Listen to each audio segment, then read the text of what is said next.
Bienvenidas amigas, bienvenidos amigos a este programa donde tenemos un invitado muy especial que en lo personal pues me llena de alegría poder conversar con él. Siempre me enriquecen las conversaciones con él. Muy conocido por todos ustedes. Me refiero pues al compañero Andrés Arauz. Bienvenido Andrés, gracias por aceptar esta invitación.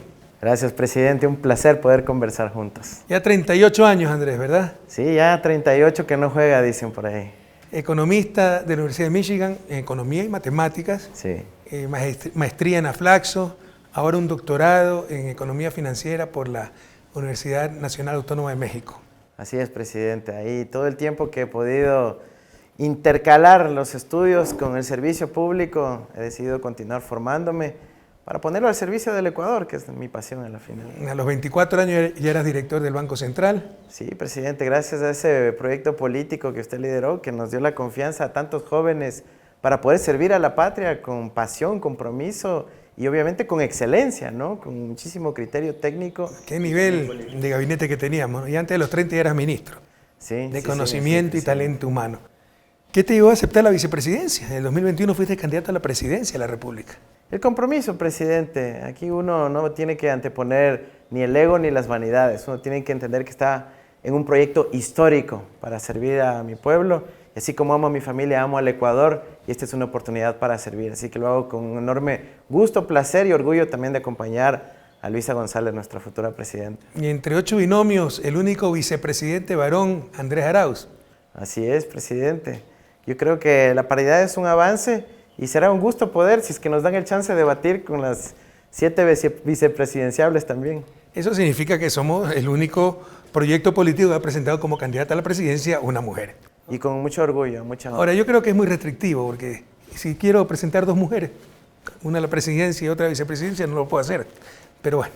Sí, pero yo creo que forzó a un debate, ¿no? Sí, forzó a un debate nacional de que podamos tener una visión diferente de cómo construir al menos son cosas interesantes, aunque la equidad pues avanzó muchísimo ya con todas las reformas que hicimos, con la nueva constitución, etc. En todo caso, Andrés, la economía está destrozada. Sí, absolutamente destrozada. El gobierno de un banquero ha privilegiado solamente sus propios negocios, sus intereses, que además están ubicados en el exterior, y ha dejado descuidado. No creo yo que es un asunto exclusivamente de ineptitud o incapacidad. Ahí hay negligencia, porque el país está sufriendo, no hay oportunidades. Hay corrupción. Hay corrupción. Utilizar el poder político en función de sus propios intereses. Hay una subejecución presupuestaria enorme. Dicen que no hay plata cuando hay mucho recurso disponible, pero no lo están ejecutando. Y eso es negligencia, porque es una irresponsabilidad con el país. Por ejemplo, en el caso de seguridad, 23% de ejecución. Es un insulto a la ciudadanía y al mismo tiempo se ponen medallas. Yo no he visto destrucción tan acelerada y profunda en época de paz en ningún país del mundo. En ningún país. O sea, donde no ha existido una guerra, un terremoto, una destrucción como la que han hecho en Ecuador, en todos los ámbitos. Seguridad, de ser el país el segundo más seguro de la región, a ser los más violentos del mundo, educación, salud, infraestructura y por supuesto la parte económica, donde entre otras cosas ha comenzado nuevamente el fenómeno o la tragedia, la migración. Así es, tenemos ya más de 220,000 ecuatorianos, solo desde el gobierno de Lazo, que no han retornado, que ya no tienen esperanza en su patria y buscan opción en otros lados. El mayor orgullo de nuestro gobierno fue que se revirtió el flujo migratorio. La gente empezó a regresar. La única vez que se revirtió ese flujo fue en al menos en la historia reciente. Sí. ¿Qué hacer para reactivar la economía? Hay como hacer muchísimo, ¿no? Tenemos que poner nuevamente las prioridades en orden y entendiendo clarísimo que la economía tiene que estar alineada a una visión de planificación, de gestión adecuada y de poner en orden la casa también, presidente. Tenemos una situación crítica, insisto, en donde ni siquiera el presupuesto de seguridad se ha ejecutado. Entonces, lo primero, la presencia del Estado. Aquí hay que volver a mostrar que hay un Estado presente, que hay liderazgo, que hay un gobierno que va a ejecutar, que va a cumplir sus responsabilidades, garantizar los derechos a su gente en materia de salud, educación, seguridad, etc. Y solo eso ya es un boom económico. Pero además, tenemos un montón de obras represadas. No se ha dado ni mantenimiento a la infraestructura enorme que construyó. ¿De dónde va a sacar el dinero para darle ese mantenimiento? Estoy de acuerdo. Eso es altamente generador de empleo. ¿Pero dónde saca los recursos para hacer ese mantenimiento? Bueno, el país cuenta con recursos. Primero, insisto, hay la subejecución del propio gobierno. Pero además el propio país, a través del Estado, a través de su Banco Central, tiene cerca de 8.000 millones de dólares guardaditos en bancos en Suiza cuando tenemos necesidades urgentes en el Ecuador. Entonces lo que hay que hacer es, como lo hace cualquier banco, reinvertir, reciclar esos recursos dentro de nuestra economía, no solo para generar mayor rentabilidad financiera para el propio Banco Central, sino para que sobre todo se genere rentabilidad económica, social y productiva para nuestra gente. Y eso lo sabemos hacer porque ya lo hemos hecho en el pasado y lo vamos a hacer muy bien. Pero hay que sonreír porque te voy a preguntar de cosas que conozco, voy a parecer como bruto frente a la audiencia, pero es para que se exprese el candidato, pero vamos a ser de abogado del diablo. No sé, algunos analistas dicen que eso es utilizar plata ajena, plata del sector privado, que el Banco Central solo debe guardar esos recursos. Ese rol de periodista, de abogado del diablo, del presidente. Sí, no, evidentemente lo vamos a hacer responsablemente, como lo hemos hecho siempre, cuidando cada centavo del pueblo ecuatoriano para que pueda ser reinvertido exactamente en las líneas donde genera mayor rentabilidad financiera, económica y social. Por ejemplo, tenemos un problema de importación de derivados de combustibles, ¿no es cierto? El país gasta miles de millones de dólares cada año en importar combustibles. Pero tenemos nuestra riqueza natural, ¿no es cierto? Nuestras cuencas hidrográficas que además tienen un potencial de generación eléctrica enorme. ¿Por qué no usamos esos recursos para construir una hidroeléctrica y de esa manera reducir la importación de combustibles? Es solo eso, genera una rentabilidad enorme de 27% de TIR, nos ahorra divisas que tenemos que gastar ahora en importaciones y además genera harto empleo, producción, trabajo y oportunidad de incentivar a las industrias básicas, que es el camino hacia el desarrollo de nuestro país. Tal vez lo que no se conoce es que gran parte de esa reserva son fondos públicos. Son fondos del propio sector público que con la cuenta única del Tesoro están depositados en el Banco Central y los manda para financiar a Suiza, cuando podrían estar financiando el desarrollo del Ecuador. El rol de todo banco es juntar los pequeños ahorritos que tiene mucha gente y hacer un gran fondo común para eso colocar en crédito, producción, reactivación, que a su vez genera mayor dinamismo económico y luego más depósitos. Eso yo no sé por qué nos critican algo tan obvio que los banqueros hacen todos los días. Porque convirtieron, no es que quieren, convirtió al Banco Central en simple alcancía, para que guarde las reservas, no para que las asigne eficientemente, con rentabilidad para el banco y con beneficio para el país. Pero detrás de todo esto hay lo que los economistas llamamos economía política, no es torpeza. Eso sirve para garantizar deuda externa, que no la tienen los gringuitos extranjeros, la tienen los propios banqueros, ¿no? Y sirve para limitar la acción del Estado, no puede financiar al sector público, entonces el sector público no puede invertir, minimizan al Estado y además cuando no puede acceder a su propio dinero para financiarse, tendrá que acceder al sector privado, garantiza los negocios del sector privado. Tampoco es tanta torpeza, ahí hay deshonestidad. En la elección pasada yo me acuerdo que tuvimos una conversación con inversionistas de Wall Street en Nueva York y decían, ¿por qué ustedes tienen esa obsesión de querer invertir sus propios recursos dentro del Ecuador?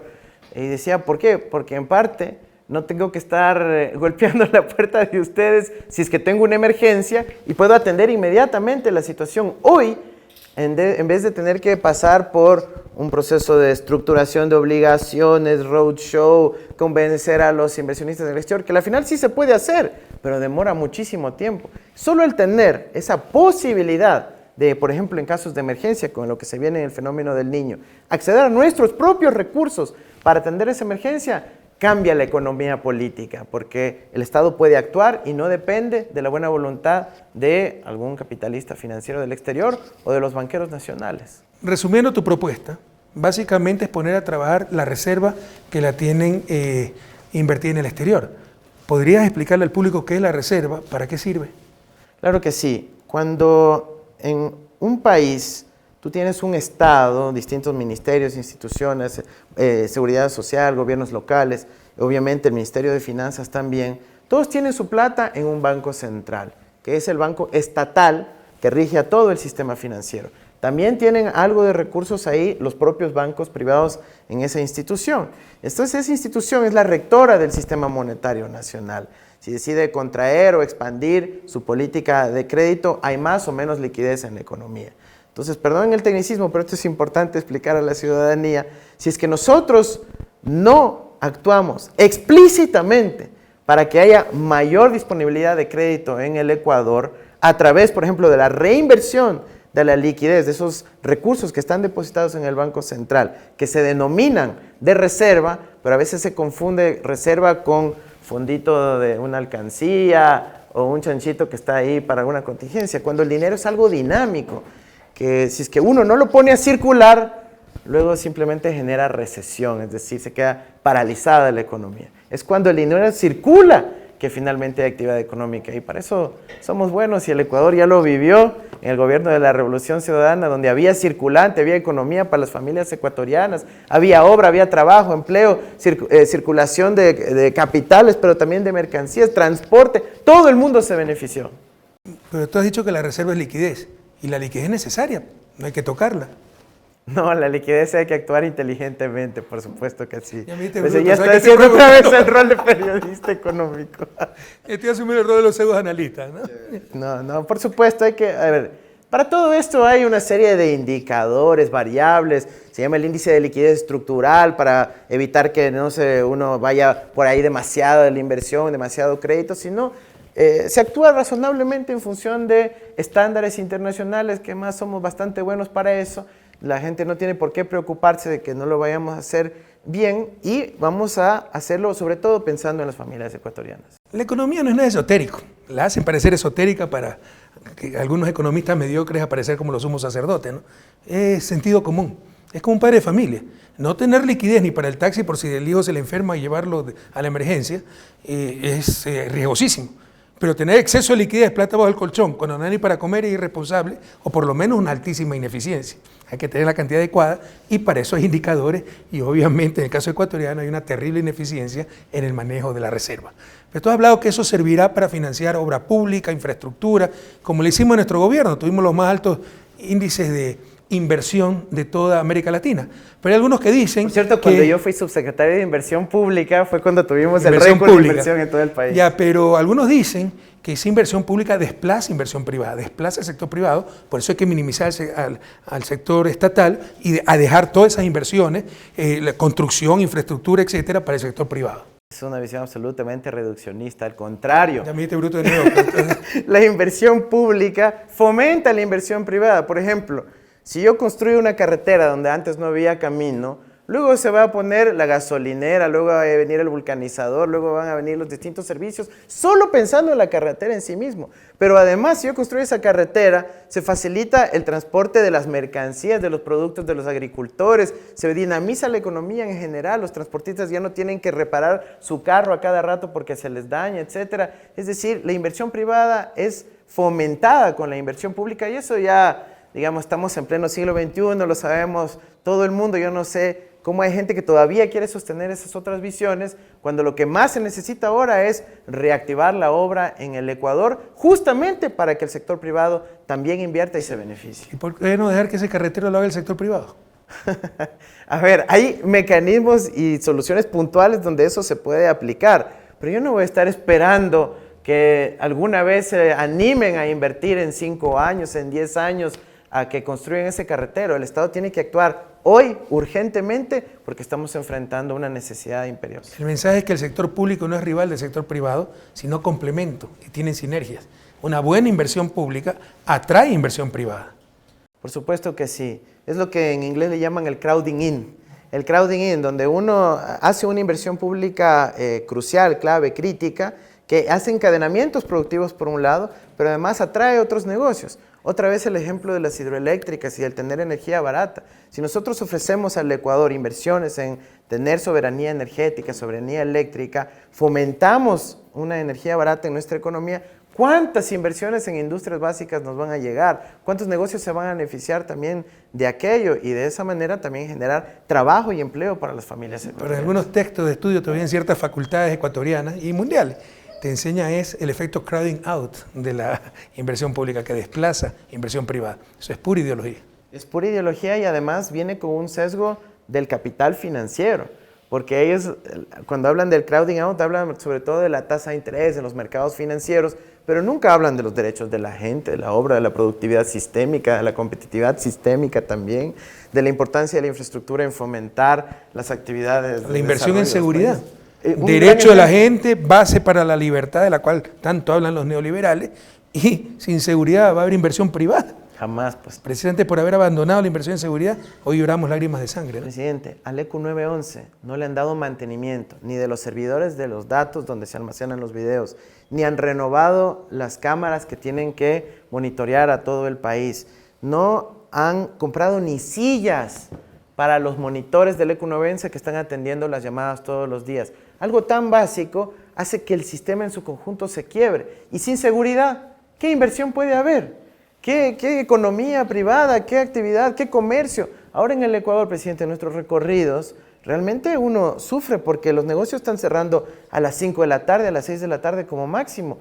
Cuando en las ciudades de nuestro país, en la costa sobre todo, eso quedaba abierto hasta bien de noche, la gente salía a la calle. Ahora eso es como haber aniquilado una parte de la economía nacional. Las unidades de policía comunitaria, que además era una visión de la nueva policía, trabajando, insertada dentro de la comunidad, que es la que mejor sabe quién es el microtraficante, quién es el agresor intrafamiliar, quién es el jefe de la mafia, los delincuentes, los pandilleros. Entonces, la idea era, tenían salas de reuniones para reunirse con la comunidad, ahí abandonadas, botadas. Están botadas. Y yo no he visto destrucción de tal magnitud y tan rápida y tan profunda en ningún país en época de paz. Es realmente indignante, es muy doloroso eso que vemos. Y además, digamos, si no querían construir más, por lo menos den mantenimiento y cuiden las que ya estaban, que era una conquista además de las comunidades, de los barrios, de nuestras ciudades, de nuestro país. Pero además, por si acaso, nosotros, presidente, dejamos planificado en cada área.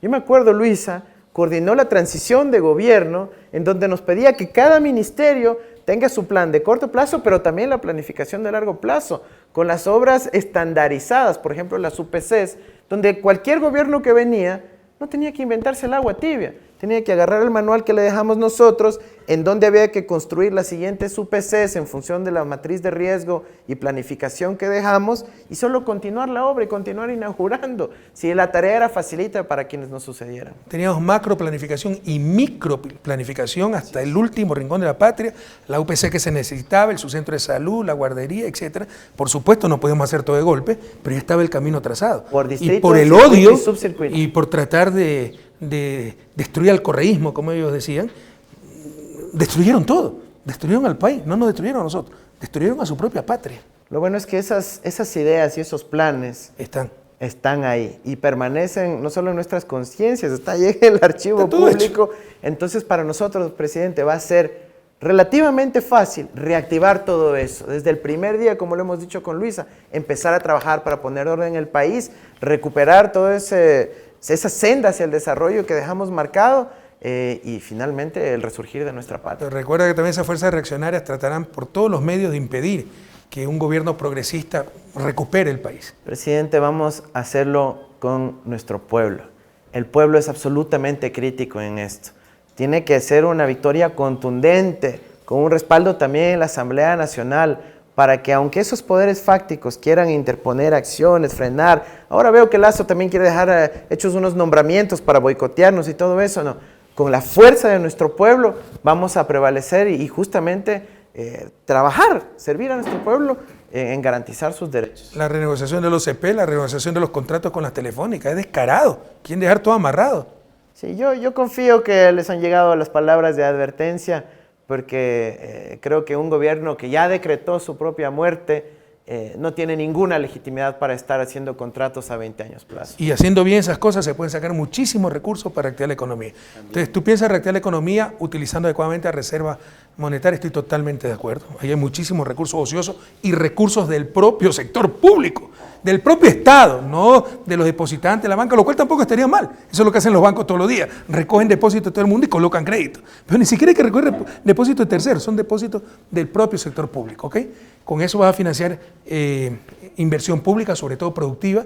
Cuidado, que también hay inversión social, que es necesaria. El problema es que el retorno en dólares tarda mucho más. Pero educación, salud son cosas necesarias, como una carretera, una hidroeléctrica, te aumenta competitividad sistémica más rápidamente y te genera más dólares para perpetuar el proceso de crecimiento. Y nos genera trabajo para la gente que está desesperada porque, bueno, hay la inseguridad, evidentemente es una preocupación crítica, pero también hay que ir a trabajar y nosotros tenemos que generar esas oportunidades y para eso servirá la inversión pública. Pero también, presidente, la banca pública. Una parte de esos recursos de la reserva no solo es para que el propio Estado invierta, sino también para prestar para poder otorgar créditos productivos. Lasso eliminó a la CFN como banca de primer piso, que era un gran motor del para que no le haga competencia al Banco de Guayaquil. Pero por supuesto, si ha sido solo el beneficio. Sobre todo los jóvenes que nos escuchan, graben esto en piedra, ¿no? La única razón del poder público es el bien común.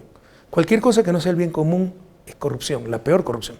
Y esta gente utilizó el poder político para su propio beneficio, para garantizar sus negocios. ¿Por qué eliminar a la CFN como banca de primer piso? Para darle más negocio a sus bancos privados. Eso es criminal, realmente criminal. Y la gente ni lo nota muchas veces. Y en cualquier proceso de desarrollo, en Asia, en Europa, hay un banco de desarrollo, pues como la CFN, que otorgue crédito, sí, para proyectos medianos y grandes también, porque esos a la final terminan marcando la ruta del desarrollo. Entonces tenemos que volver a hacerle a la CFN de primer piso, tenemos que a Ban Ecuador meterle recursos también, ayudar a la gente que ha estado en problemas y que además se prevé, presidente, en los próximos meses vamos a tener una crisis por el fenómeno del Niño. Lamentablemente el calentamiento de los océanos se está dando, eso va a repercutir luego en las lluvias, en el recurso ictiológico, es decir, en la disponibilidad de pesca y también obviamente va a generar problemas en términos de las inundaciones, lamentablemente. Entonces, nosotros tenemos que anticiparnos a eso y ya estamos trabajando en un programa para ayudar a nuestros agricultores, a nuestros pescadores, que puedan tener algo más de flexibilidad para repagar sus créditos y de esa manera también sobrellevar esta crisis que se viene. Y los gobiernos locales también tienen un rol muy importante en la reactivación de la economía. Así es, presidente. Ahí los gobiernos provinciales, por ejemplo, tienen un rol clave con todo nuestro campo. En las visitas que hemos hecho con Luisa, mucha gente se queja de que toda la vialidad secundaria, es decir, los caminos vecinales, están botados. Entonces ahí también tenemos al BEDE, que es un instrumento potente en donde se le puede otorgar créditos a los municipios para que actúen de emergencia en recuperar la vialidad de nuestro país y los agricultores puedan sacar su producción. Pero usted es un estatista, economista. Al final del día toda la solución está en instituciones públicas como el BEDE, Corporación Financiera Nacional. No, presidente, son los instrumentos con los que cuenta el país.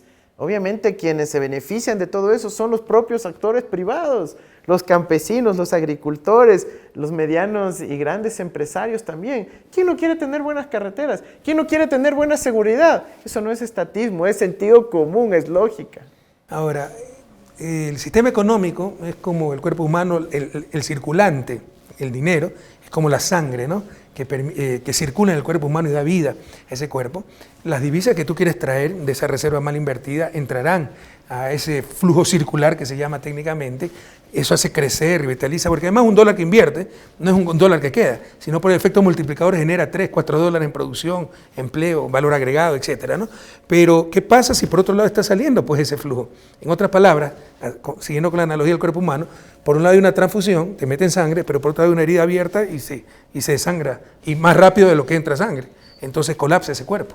Creo que el país está listo para asumir con responsabilidad la necesidad de mantener esos dólares circulando en la economía nacional, ¿no es cierto? Entonces, ¿qué implica eso? Por ejemplo, Lasso está firmando TLCs con China, por aquí y por allá, ¿no es cierto? Con China, la primera potencia aplauden su propia desgracia, ¿no? Nosotros tenemos que ser muy cautos con eso. Hay que revisar línea por línea, detalle por detalle, para ver si es que realmente beneficia o no a nuestro país. Pero en principio, un país que quiera entrar en una lógica de libre comercio, así dicho como tal, es un subsidio para un país pequeñito en vías de desarrollo y dolarizado. Sin moneda nacional y competir contra el campeón de competitividad como China por los bajos salarios y con moneda nacional, poco menos que suicida. Ahora, otra cosa, Lasso también ha disminuido el impuesto a la salida de divisas. Todo para llenarse los bolsillos. ¿Quién es el único que se beneficia de eso? El que saca los dólares a Panamá, a su banco offshore. Entonces, todas esas cosas tenemos que revertir inteligentemente de tal forma que haya más bien más actividad productiva dentro de nuestro país. Eliminaron los impuestos a la herencia. Sí, bueno, esas son parte de las trampas, ¿no es cierto?, que él ha querido convencer a la gente de que de esa forma hay una continuidad del patrimonio de la familia, cuando solo afectaba a una minúscula proporción de nuestra Pero además población. eliminaron pues el impuesto, que no lo aumenten, pero que lo mantengan. Pues. Ya no quieren pagar impuestos y solo con eso, ya, Y por otro lado, ¿cuánta plata metieron en su bolsillo? ¿No? Además, por otro lado, aumentó los impuestos a las clases medias. Eliminaron empresas públicas rentables como Seguro Sucre, que va a 15, 20 millones de utilidades. Al eliminar eso, le están dando ese negocio de aseguradoras privadas. En 4 años de gobierno son 680 millones que está regalando esas aseguradoras privadas que financiaron la campaña de Lazo. Ahí está la corrupción. Cuando esos 80 millones pudieron quedar para el pueblo ecuatoriano, para libros, medicinas, carreteras y tantas necesidades, seguridad. Así es. Perdona que me indigno también porque por supuesto sabemos de lo que estamos hablando. También ha quitado recursos a las empresas estratégicas del país. Ha liquidado la empresa minera que estaba actuando en los lugares focos donde había minería ilegal. Y claro, si retira la empresa estatal de minería, que además generaba rentabilidad social, pero también económica y financiera, ¿qué pasa ahí? Se fomenta la actividad minera ilegal. Y eso genera luego otra crisis de inseguridad. Es decir, acciones que yo ya no las considero torpes, sino negligentes. CNT, Corporación Nacional de Telecomunicaciones, le damos con 800 millones de utilidades, ahora tiene pérdida. Así es. Es impresionante. En el negocio más rentable del mundo. Para decir que lo público no sirve y privatizarlo a precio de gallina enferma, con COVID, ¿verdad? Así es. Es impresionante lo que se ha hecho. En todo caso, evitar que salgan divisas. ¿Qué hacer también para proteger la producción y el empleo nacional? Muchos dicen, no, yo como consumidor si me da la gana de comprar lo importado lo compro y hay que abrir la frontera. ¿Qué pasa con la producción y el empleo nacionales? A ver, ahí nuestra constitución es clarísima, ¿no es cierto? Nosotros tenemos que proteger la industria y la producción nacional como prioridad, porque es ahí donde se generan las fuentes de trabajo y empleo. Ahí, por ejemplo, el gobierno actual está abriendo a la importación de arroz, ¿no es cierto? 30,000 toneladas métricas de arroz, y con eso quebraría buena parte de nuestro sector arrocero, que es además fuente clave de soberanía alimentaria en nuestro país. ¿Quién no come arroz en el Ecuador?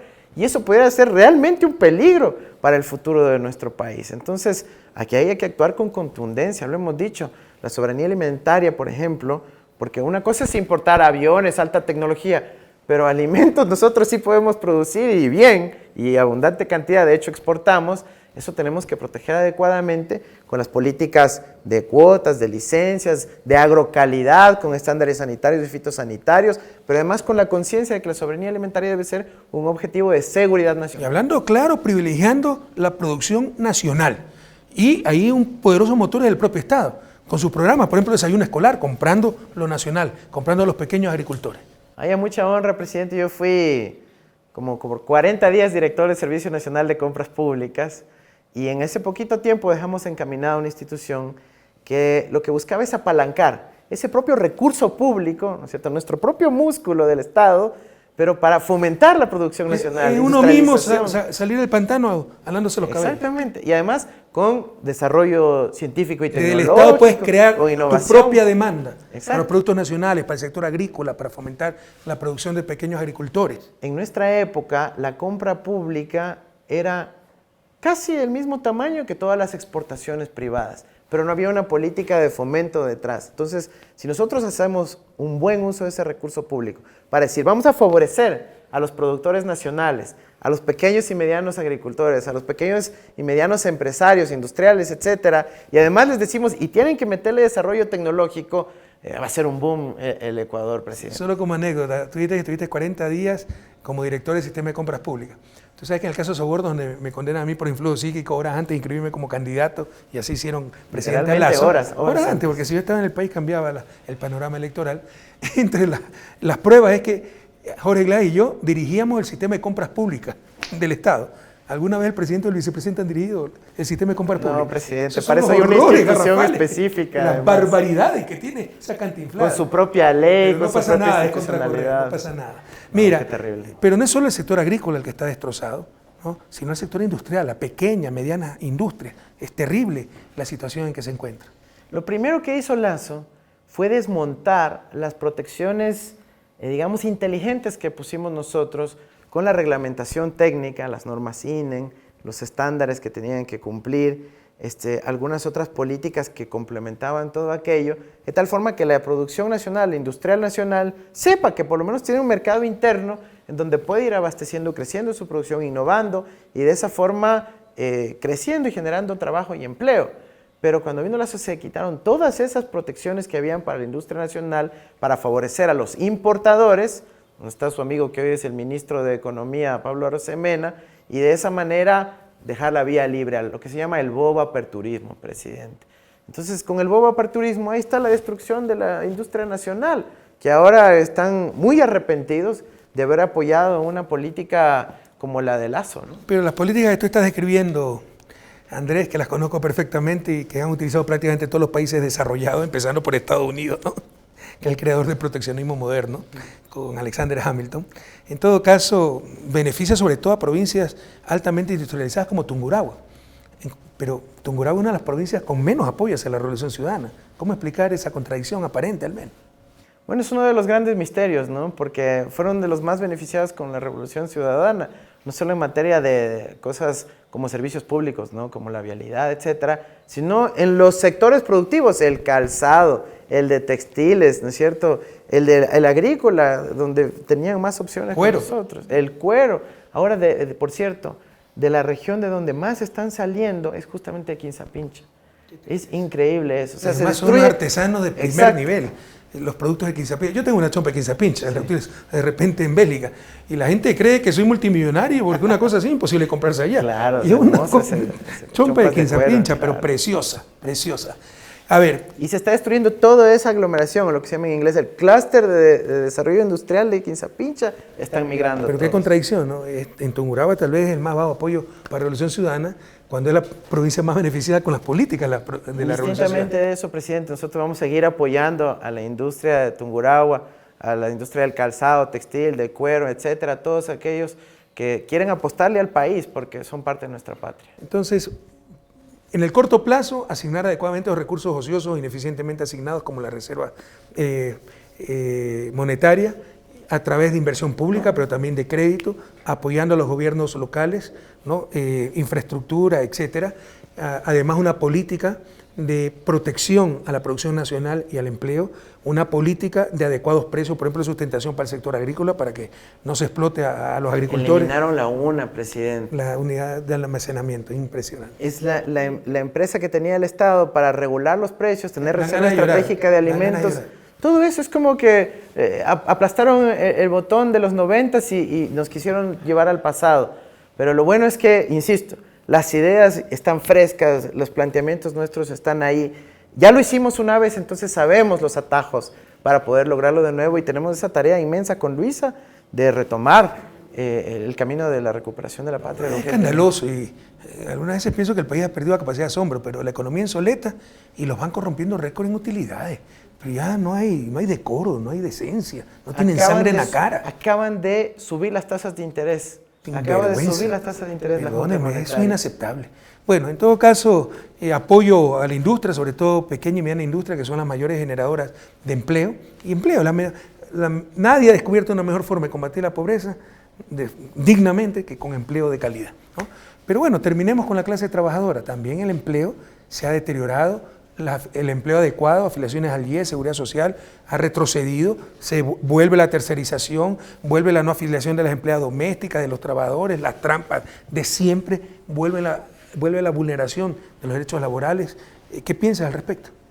Es urgente restablecer el orden en el país, presidente. Hay todavía muchas empresas que ya no quieren afiliar a los trabajadores porque si ya nadie me controla, ya nadie me inspecciona y aquí no hay ninguna obligación real de afiliar a los trabajadores. Nosotros rompimos récords en afiliación, más que duplicamos la afiliación de los trabajadores al Seguro Social con los conceptos. Pero dijeron que habíamos destruido al 10. No, pero eso es totalmente, es una mentira. Es disparate, realmente. Es además un cinismo enorme porque nosotros fuimos los que fortalecimos al IES. ¿Cómo? Generando trabajo y haciendo que se afilien. 1 millón de afiliados, ¿cómo va a debilitar al IES? Exactamente. Y mejoramos las pensiones y mejoramos los accesos. El banco del IES. Creamos el banco del IES. Tanto éxito tuvo, sobre todo para los créditos hipotecarios. Que ahora lo quieren. ¿Cuántas jóvenes parejas se beneficiaron de tener desde el inicio su casa y no tener que pagar arriendo toda la vida? Y ojo, Ecuador, que lo quieren eliminar ahora en estas reformas al IES que Lazo quiere meter con decreto ley. No vamos a permitir eso, jamás. pero obviamente nosotros sí fortalecimos al IES, a la Seguridad Social en general,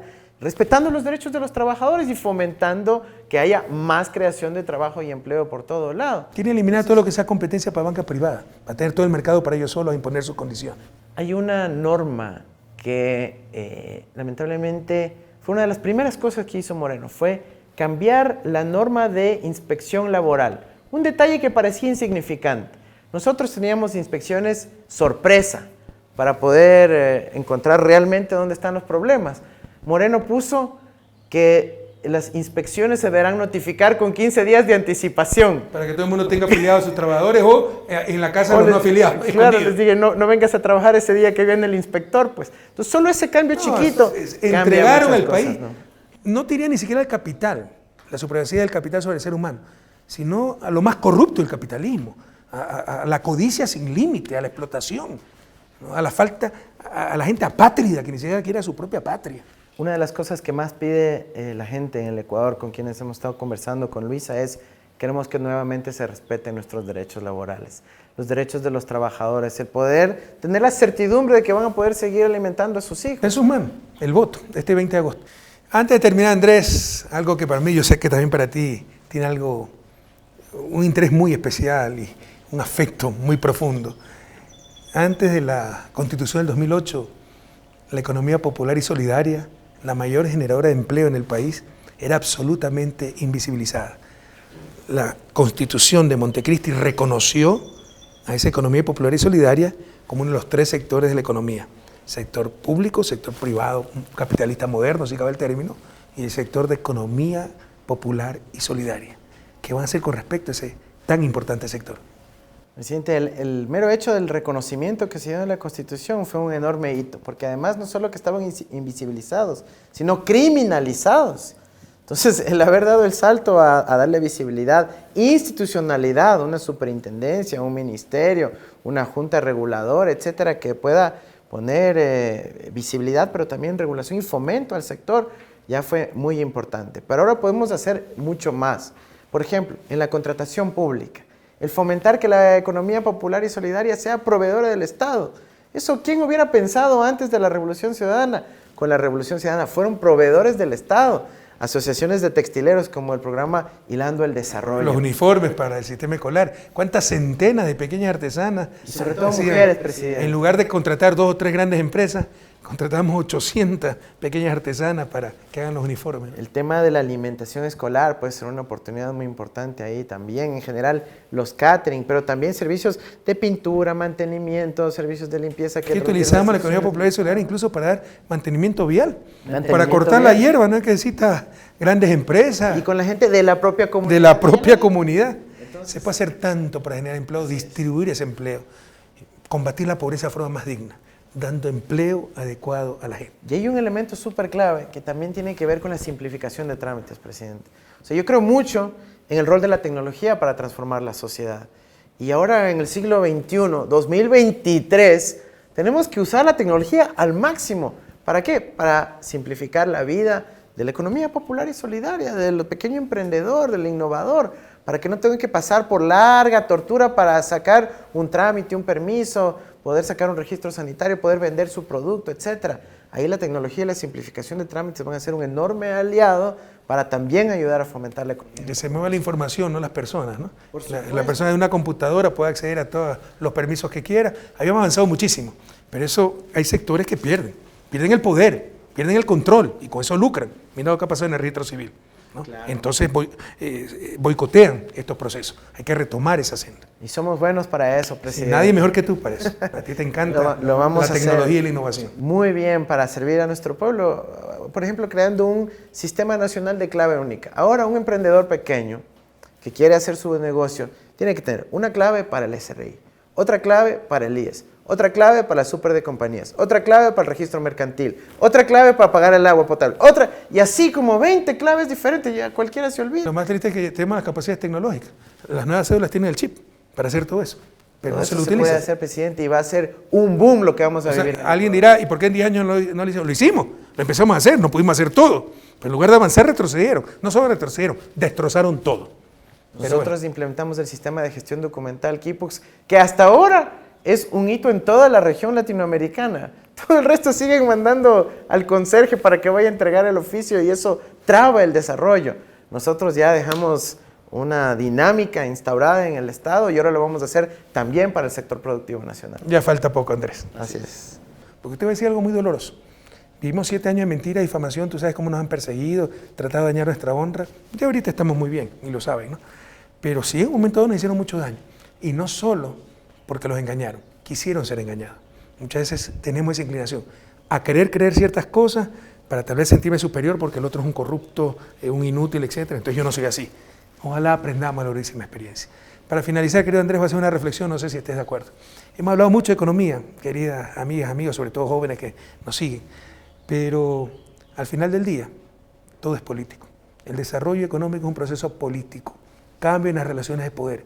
¿Quiénes mandan? Las élites o las grandes mayorías. El mercado o los seres humanos. El capital o el ser humano, ¿no? Y en Ecuador, en los últimos 7 años, no solo ha dominado, ha explotado, destruido el gran capital y el capital más corrupto. Por eso el primer paso es ganar esas elecciones. Por supuesto, no es suficiente, es necesario, pero no es suficiente, porque hay que saber qué hacer. No es solo querer, hay que saber el camino, como decía Rabindranath Tagore. Gracias a Dios nosotros sabemos, conocemos el camino, ya lo hicimos y lo volveremos a hacer. Pero entendamos, el primer paso para la recuperación de la patria, para el desarrollo económico, es el cambio en las relaciones de poder. El desarrollo económico es sobre todo un proceso político, que el Estado representa a las grandes mayorías, no solo unos cuantos negocios privados, que el poder político esté en función del bien común. Totalmente de acuerdo, presidente. El proceso de desarrollo es un proceso político y ahora tenemos la oportunidad de recuperar esa senda hacia el desarrollo. Tenemos la oportunidad de que nuestra patria resurja nuevamente, con el conocimiento, con la técnica, con la experiencia, pero también con gente que sí tiene vocación de servicio. Por ahí hay un montón de fantoches que solo quieren poner su cuadro en Carondelet, pero no tienen esa convicción, esas ganas de servir al Ecuador, solo están ahí para satisfacer sus egos o vanidades. Ese sentido de misión, y la misión es sacar al país de su desarrollo. 200 años son suficientes. En todo caso, Dios mediante, Ecuador tendrá un gran vicepresidente. Muchas gracias, Andrés, presidente, por haber venido a mi programa. Gracias. Cuídate. El resurgir de la patria, seguridad, trabajo, bienestar. Luisa González, presidenta, RC5.